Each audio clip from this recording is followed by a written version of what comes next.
ข่อยซื้อกี้เนาะมื้อนี้สิมานำพาเล่นเกมไข่วัดนกเนาะเกมนี้มันจะสอนให้เห็นเกี่ยวกับการเฮ็ดเวียกเป็นทีมเนาะและการระดมสมองการเป็นผู้นำในตัวเองแล้วก็การวางแผนและการเสียสละเนาะเกมนี้ใช้เวลาอยู่ประมาณ15-20นาทีเนาะเหมาะสำหรับทุกวัยเลยเนาะประมาณ10คนหา20คนเนาะอุปกรณ์ที่ใช้ก็คือ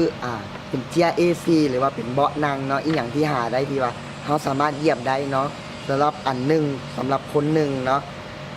และกติกาก็คือผู้ที่ว่านำพาเล่นกิจกรรมนั้นเนาะจะเป็นเสื้อพญาหรือว่าจะเป็นไข้หวัดเนาะจะเป็นตัวเป็ดที่ว่าป่วยเนาะกติกาก็คือให้กับเจ้าเนาะเอาเฮือนที่ว่าเป็นเบาะนั่งนั้นไว้บ่อนใดก็ได้กระแจกกระจายไปในพื้นที่ของห้องเนาะแล้วให้กับเจ้าเหยียบอยู่กับที่เนาะเฮาจะบ่อยู่เป็นวงมนเนาะจะแจกกระจายซึ่งว่าเนาะจะจงไว้พื้นที่บอนวางบอนนึงเนาะให้คนที่ว่าเป็นผู้นำหั่นให้กับเจ้าวางแผนมีเวลาวางแผนประมาณ1นาทีเนาะให้กับเจ้าวางแผนก่อนเนาะครั้งนับอิดเนาะผู้นำจะย่างซ่าๆหรือว่าย่างเฮ็ดน้ำทาคือเป็ดป่วยนะเป็นสเต็ปไปหาบอลวางนั้นเนาะ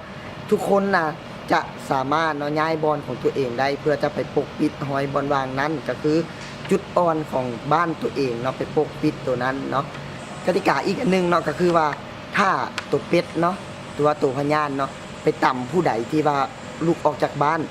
ผู้นั้นเนาะถือว่าทีมบ้านนั้นจะติดพญาทันทีเลยเนาะฉะนั้นตัวพญานย่างไปแล้วทุกคนจะคัดขวางบ่ได้และเวลาที่ทุกคนออกจากบ้านแล้วจะกลับเข้าบ้านเก่าบ่ได้เนาะถ้าพญามานี่เคยได้ค่อยก็ได้ไปตัวใหม่ต่อเขาจะแนมอีกบังไว้บ้าน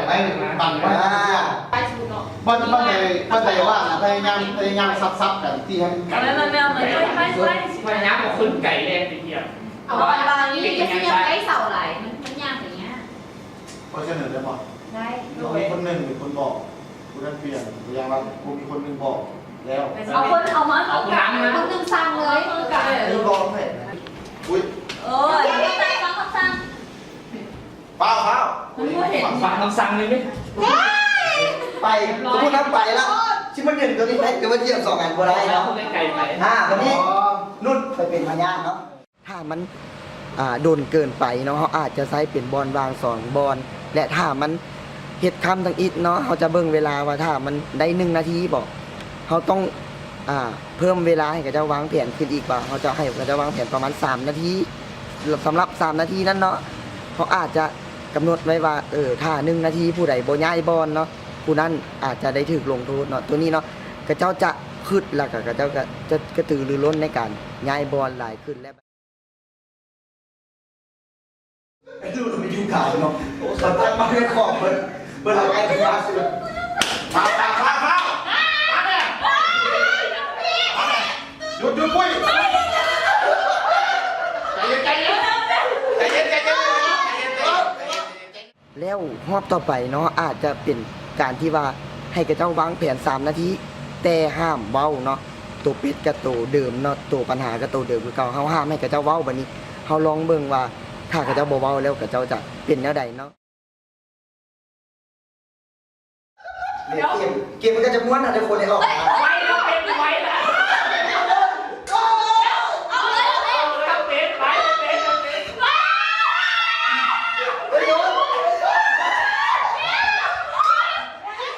หลังจาก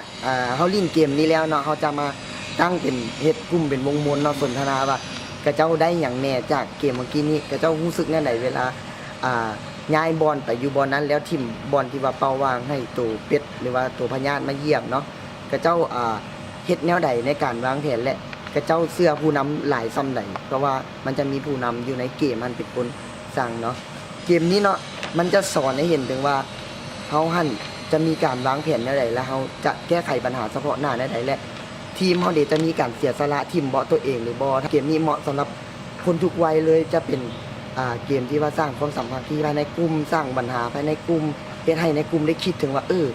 ค่อยสามารถเฮ็ดได้1นาทีต่อไปค่อยจะเฮ็ดได้โดนกว่านี้ค่อยต้องวางแผนกว่านี้เนาะเฮ็ดให้ทุกคนได้ร่วมกันแล้วก็ทุกคนจะ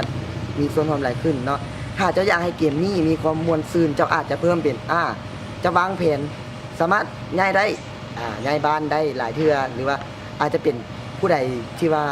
ถึงยากบอลแล้วเนาะอาจจะมาเป็นเป็ดเนาะเกมนี้มันจะให้เฮา มวนซื่นได้หลายแบบเนาะฮะขอบใจ